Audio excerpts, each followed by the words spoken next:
Welcome back to our channel friends. मैं सबका अपने चैनल स्टॉक्स फॉर लाइफ पे बहुत स्वागत करता हूँ दोस्तों। ये फिल family day film number 21 June रही बात भारतीय शेयर बाजार की।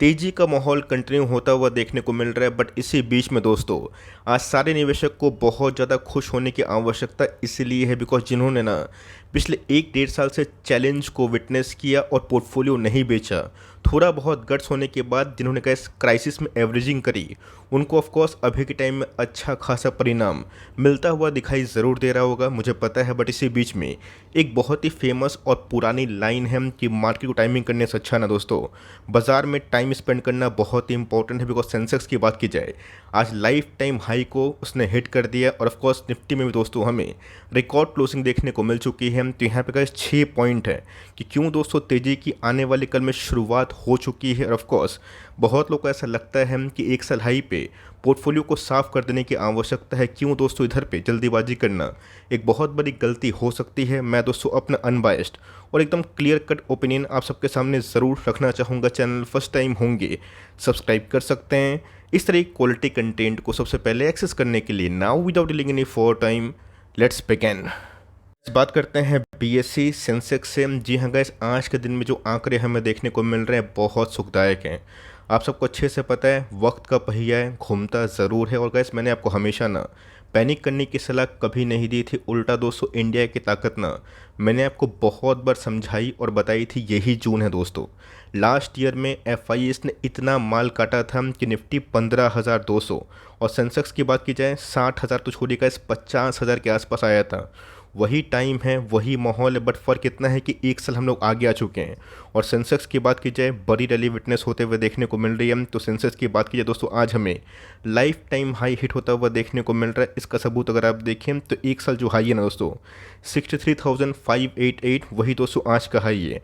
बोलने का मतलब ये है कि मार्केट में गए, मैंने आपको हमेशा बताया है कि ब्लाइंड बाई और ब्लाइंड सेल मत करिए। बट येस, उम्मीद से ज़्यादा ऑप्टिमिस्टिक होना और उम्मीद से ज़्यादा गैस बियरिश होना, दोनों में फ़र्क है। हम ध्यान रखिएगा, बुलिश होइए अच्छी बात है, लेकिन यस ऑप्टिमिज्म और बुलिशनेस में गैस थोड़ा डिफरेंस है। अगर आपको लगता है कि आने वाले कल आज से अच्छा नहीं होगा, बाज़ार में आप टाइम स्पेंड मत करिए। बिकॉज बाज़ार में हमेशा गैस न्यूज़ आएंगे और न्यूज़ आपको रहने नहीं देंगे। बीच में गैस रशिया यूक्रेन का मैटर, ये वो कि बैंक का कोलैप्स होना, यूएस से ख़राब न्यूज़ आना, वो सब दोस्तों अभी के टाइम कोई बात नहीं करेगा। बिकॉज वही कहानी होती है जब तेज़ी बाज़ार आता है, हेडलाइंस आपको बहुत ही गुमराह करते हैं। और ऑफकोर्स मंदी के बाज़ार में भी ना यही सब चीज़ चलता है। बट जिन्होंने कहा पिछले कुछ समय से भारतीय बाज़ार फोकस किया ना, उनको गैस अच्छे से पता है कि मैं इधर पे क्या बतलाने की कोशिश कर रहा हूँ। बीच में गैस मैंने क्या बताया कि वक्त का पहिया है, घूमता ज़रूर है, वक्त हमेशा चेंज होता है, डायनामिक होता है।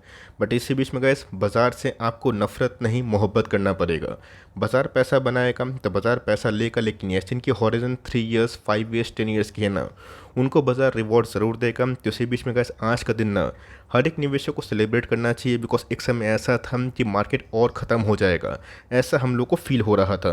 गैस कहानी कुछ और ही देखने को मिली। मैंने इसके पहले भी गैस बहुत बार की पॉइंट्स में आप सबको बताया था कि हमारा बैंकिंग जो सिस्टम है ना, वो अभी के टाइम सबसे स्ट्रॉन्गेस्ट है। और मैंने कभी भी अपने लाइफ में ना इतना higher tax collection by the government और इतना हाई इंटरेस्ट मार्जिन की बात की जाए, बैंकों की कमाई की बात की जाए और लोएस्ट स्टैंस पे एनपीए कभी नहीं देखा था।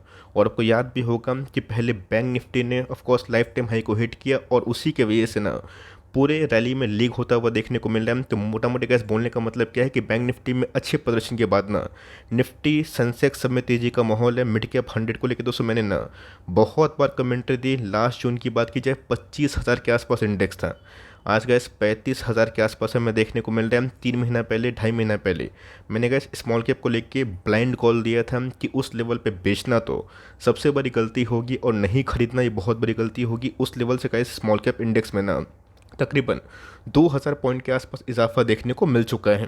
खेल दोस्तों क्या होता हुआ देखने को मिल रहा है, मैंने आपको हमेशा एक बात बताने और समझाने की कोशिश की है कि एफआईएस महंगा खरीदते हैं और महंगा ही बेचने की कोशिश करते हैं। लेकिन एक शर्त है, एफआईएस तब आते हैं जब मार्केट में सेंटिमेंट काफ़ी ठीक होता है और उनको आउटलुक पॉजिटिव दिखाई पड़ना चाहिए। वो कोई 5,000%, 10,000% के लिए ना मार्केट में नहीं आते हैं। 10, 15, 20%, 30% बन गए, एक आध साल में वो निकल जाते हैं। तो पिछले कुछ समय से कैसे आपने देखा था कि एफआईएस ने 22 में 21 में क्या सेलिंग करी थी, डीएस को जिन्होंने फॉलो किया और ऑफकोर्स स्टॉक फटाफट में डेली एफआईएस और डीएस के आंकड़े मैंने बार बार दिखाए, उनको गैस जिन्होंने फॉलो किया ना, उनको एकदम क्लियर कट हिंट 3 महीना पहले ही मिल गया जब हम लोगों ने ना भारतीय बाजार को लेकर कन्विक्शन दिखाई थी। तभी भी गैस एफआईएस के आंकड़े ना नेट सेलर ही बनते हुए देखने को मिल रहे हैं। सोच लीजिए गैस, अगर एफआईएस आने वाले 1 साल में 20% भी पैसा पम्प कर दें, जो कि गैस होना बहुत ही हद तक असंभव नहीं है। लो इंटरेस्ट रेट के इन्वायरमेंट में एफआईएस पैसा पम्प करते हैं, अब वो कब होगा ये तो फेड जाने, बट मुझे लगता है कि आरबीआई दोस्तों फेड के पहले ना रेट कट करना शुरू कर देगी। तो जब पे फर्स्ट पोस्ट की बात की जाए, उनके कुछ आर्टिकल्स देखने को मिल रहे हैं जो मुझे गैस काफ़ी अच्छे लगे, तो सोचा क्यों ना मैंने आपसे ये सब शेयर करूं, बिकॉज इससे लोगों की कन्विक्शन बढ़ती। मैंने क्या बताया दोस्तों, अगर आप 1 साल हाई पे कोई भी इंडेक्स में माल बेच रहे हैं कि आपकी स्ट्रैटेजी गलत नहीं है, बिकॉज बहुत लोग 1 साल लो के आसपास एवरेजिंग करते हैं और 1 साल हाई पे बेचने की कोशिश करते हैं। बट दोस्तों मुझे लगता है कि ये जो पार्टिसिपेशन है ना भारत मार्केट का, ये थोड़ा क्या बहुत ही हद तक ट्रिगर हो सकता है। इसके पीछे मल्टीपल रीजन्स हैं। आप सबको अच्छे से पता है कि इंडिया ने कैसे फॉर्मली इस्टेब्लिश कर लिया है अपने आप को कि फास्टेस्ट ग्रोइंग इकोनॉमी के संग ना one of the most stable economy के संग ये टैग बहुत ही कम देशों में हमें देखने को मिलते हैं, जहाँ पे गैस वर्ल्ड में ना बड़े बड़े इकोनॉमी रिसेशन में आ चुके हैं। इंडिया गैस अगर उसमें 7% से अधिक ग्रोथ करती है, ये बड़ी बात होती है। Q4 के आपको पता है कि जीडीपी के आंकड़े उम्मीद से काफ़ी बेहतर थे, और उसके बाद दोस्तों मानो भारतीय बाजार में उस डेटा के बाद आग लगते हुए दिखाई दे रही है। की बात की जाए, आप सबको अच्छे से पता है कि इंडिया का दोस्तों इस बार जो ग्रोथ हुआ है ना, वो हाई बेस से हुआ है, लो बेस से नहीं। लो बेस में क्या हुआ था, कोविड आया था। अगर आप उससे कंपेयर करेंगे तो आपको बहुत ही हाई फाई लगेगा, लेकिन दोस्तों कोविड के बाद आप सबको अच्छे से पता है कि सडन बूम हमें जीडीपी में एक्सपेंशन में देखने को मिला। अगर आप उससे भी कंपेयर करें तो ये कैसे आंकड़े थे ना, ये हाई बेस से देखने को मिले, जो अपने आप में सम्मानजनक है। इसका मतलब ये है कि अमिड ग्लोबल क्राइसिस में भी कैसे इंडिया बहुत ही अच्छा परफॉर्म कर रही है।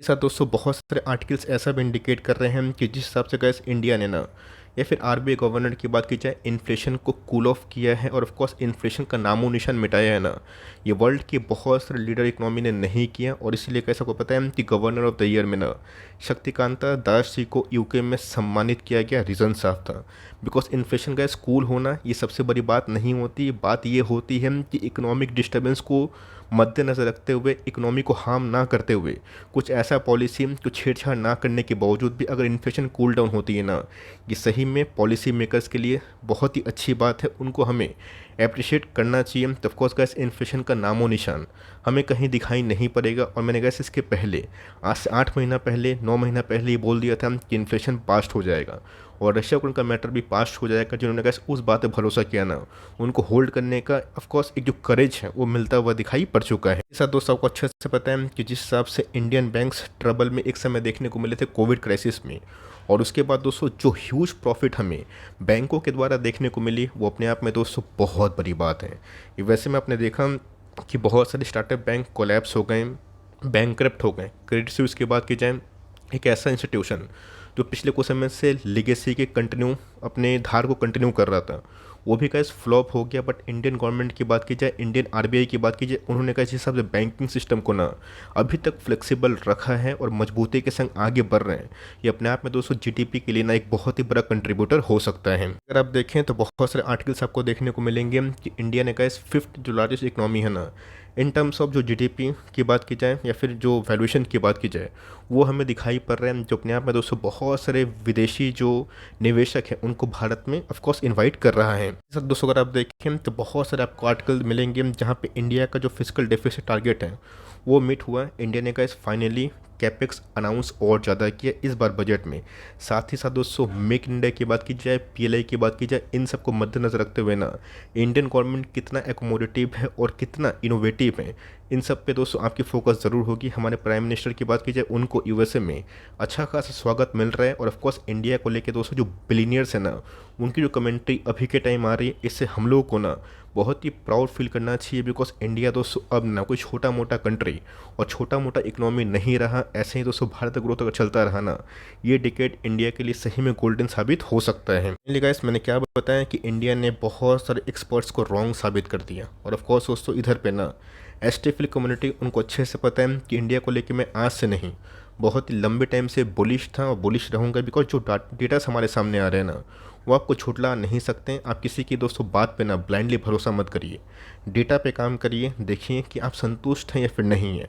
जिन्होंने कहा सही में डेटा को एनालिसिस किया, समझा और सही में इंडिया के स्पॉट को एनालिसिस किया, उनको अच्छे से पता है कि इंडिया ने सही में बहुत स्टांसेस पे ना, जो बियर्स की बात की जाए या फिर जो पेसिमिस्ट हैं उनको जवाब दिया, और इसी के वजह से बहुत सारे एक्सपर्ट रॉन्ग भी हुए। जेफरीज की बात की जाए, मॉर्गन स्टैनली की बात की जाए, लास्ट ईयर गैस इसी साल में इसी महीने में उनकी कुछ कमेंट्री अलग थी, बट जब गैस उनको रियलाइजेशन हुआ कि वो गलत जा रहे हैं, तब दोस्तों इंडिया के आउटलुक में चेंजेस पे हुआ, और इंडिया को लेकर जो बियरनेस था ना दोस्तों मार्केट में, वो सही में ऑप्टिमिज्म में कन्वर्ट हो चुका है। कोर्स निफ्टी की बात की जाए, सेंसेक्स की बात की जाए, लाइफ टाइम हाई पे पहुंच चुका है। तो बहुत लोग सोचेंगे कि सर अब तो ये बहुत ही महंगा हो चुका है। मैंने कैसे आपको बार बार बताया कि 18 से 22 का पीना हमेशा से अनुकूल होता है जब कुछ समझ में ना आए टेक्निकल फंडामेंटल। आप सीधा देखिए कि आपको 1 रुपये कमाने के लिए निफ्टी इंडेक्स में और ऑफ कोर्स सेंसेक्स में कितना पैसा देने की आवश्यकता है। बीच में गैस कोविड क्राइसिस आई थी ना, 17 के आसपास आया था, बीच में यूक्रेन रशिया का मैटर आया था, निफ्टी का पी 18-19 के आसपास आया था। आज दोस्तों निफ्टी और सेंसेक्स लाइफ टाइम हाई पे पहुंच चुका है, बट एक समय जब यूफोरिया था मार्केट में, निफ्टी का पी 40 के आसपास, 29 के आसपास, 30 के आसपास था। अभी दोस्तों 22 के आसपास है। तो मोटा मोटी गैस बोलने का मतलब है कि फंडामेंटल वे से ना निफ्टी में आने वाला 1 साल 1.5 साल अच्छा हो सकता है। लीडर्स को पकड़े रहे हैं जिनके अर्निंग्स मजबूत हैं, जल्दीबाजी में बेचे ना। यस, पार्शियल प्रॉफिट बुक करना चाहते हैं शॉर्ट टर्म ट्रेड को लेके, आप अपना कॉल ले सकते हैं, बट लॉन्ग टर्म में कैसे अगर आपको लग रहा है कि बबल बन चुका है, ऐसा कुछ नहीं है। बिकॉज जो IPO इंडिकेटर है और जो रिटेल इंडिकेटर है अभी भी दोस्तों पार्टिसिपेशन से बहुत दूर है। अभी दोस्तों बहुत सारे जो छोटे निवेशक है मार्केट में आए ही नहीं है, जिसकी वजह से IPO का क्रेज़ नहीं है। जब तक ऐसे क्रेजी IPO ना आ जाए उस समय तक मुझे बबल नहीं दिख रहा है। मुझे कैसे पूरा प्योर शॉर्ट ना, ये जो रैली देखने को मिल रही है सीधा सीधा कैसे फंडामेंटल के बेसिस पे और इंडियन इकोनॉमी जैसा परफॉर्म कर रही है उस बेसिस पे देखने को मिल रहे हैं। तब कोर्स आप सबको हेड्स ऑफ जिन्होंने ख़राब टाइम में ऑफलोड माल को नहीं किया, नहीं बेचा और गुमराह नहीं हो गए। यस, मार्केट ने पनिश तो किया, तकलीफ़ तो दिया, बट वही holding gems is the key to success. उस पे जिनको बिलीव था उस लाइन पे उनके पैसे बने। तो ऑफकोर्स आपकी क्या मंशा है, क्या व्यू है सेंसेक्स के लाइफ टाइम हाई पे, कमेंट बॉक्स में अपनी प्रतिक्रिया देना बिल्कुल भी ना भूलें। और ऑफकोर्स वीडियो अच्छी लगी, इन्फॉर्मेटिव लगी तो प्लीज़ लाइक भी करिएगा, इससे मुझे मोटिवेशन फील होता है। और चैनल फर्स्ट टाइम होंगे सब्सक्राइब करके बेल आइकन को प्रेस करना भी ना भूलिएगा। तो गैस मिलते हैं जल्दी ही, तब तक के लिए bye. Thanks for listening friends, God bless you all.